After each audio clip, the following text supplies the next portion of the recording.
भक्तों को आत्मदर्शन कराना ही संतों का प्रधान कार्य है। श्री साईं जो संत शिरोमणि हैं, उनका तो मुख्य ध्येय ही यही है। जो उनके श्री चरणों की शरण में जाते हैं, उनके समस्त पाप नष्ट होकर निश्चित ही दिन प्रतिदिन प्रगति करते हैं। उनके श्री चरणों का स्मरण कर पवित्र स्थानों से भक्तगण शिरडी आते हैं और उनके समीप बैठकर श्लोक पढ़कर गायत्री मंत्र का जप किया करते थे। परंतु जो निर्बल तथा सर्व प्रकार से दीनहीन हैं और जो यह भी नहीं जानते कि भक्ति किसे कहते हैं, उनका तो केवल इतना ही विश्वास है कि अन्य सभी लोग उन्हें असहाय छोड़कर उपेक्षा भले ही कर दे, परंतु अनाथों के नाथ और प्रभु श्री साईं मेरा कभी परित्याग न करेंगे। जिन पर वे कृपा करें, उन्हें प्रचंड शक्ति, नित्य अनित्य में विवेक तथा ज्ञान सहज ही प्राप्त हो जाता है। वे अपने भक्तों की इच्छाएं जानकर उन्हें पूर्ण किया करते हैं, इसलिए भक्तों को मनोवांछित फल की प्राप्ति हो जाया करती है और वे सदा कृतज्ञ बने रहते हैं। हम उन्हें साष्टांग प्रणाम कर प्रार्थना करते हैं कि वे हमारी त्रुटियों की ओर ध्यान न देकर हमें समस्त कष्टों से बचा लें।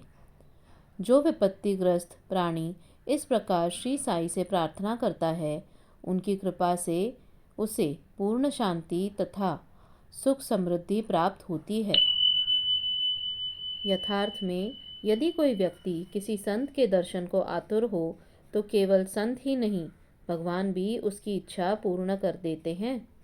वस्तुतः यदि पूछा जाए तो संत और अनंत एक ही हैं और उनमें कोई भिन्नता नहीं। यदि कोई कहे कि मैं स्वतः ही अमुक संत के दर्शन को जाऊंगा, तो इसे निरे दम्भ के अतिरिक्त और क्या कहा जा सकता है। संत की इच्छा के विरुद्ध उनके समीप जाकर कौन दर्शन ले सकता है।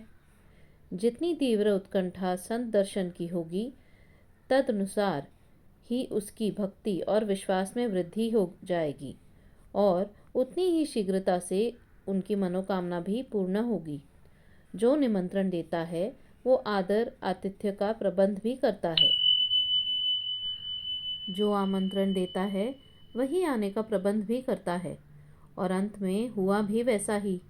उसी दिन संध्या समय जब वे सड़क पर टहल रहे थे, तो उन्होंने एक दुकान पर बाबा का चित्र टंगा देखा। स्वप्न में उन्हें जिस आकृति वाले महंत के दर्शन हुए थे, वे इस चित्र के ही सदृश थे। पूछताछ करने पर उन्हें ज्ञात हुआ कि यह चित्र शिरडी के श्री साई समर्थ का है और तब उन्होंने शीघ्र ही शिरडी प्रस्थान कर दिया तथा जीवन पर्यंत शिरडी में ही निवास किया। इस प्रकार बाबा ने अपने भक्तों को अपने दर्शन के लिए शिरडी में बुलाया और उनकी लौकिक तथा पारलौकिक समस्त इच्छाएं पूर्ण की। श्री सद्गुरु साईनाथाय शरणमस्तु। शुभम भवतु।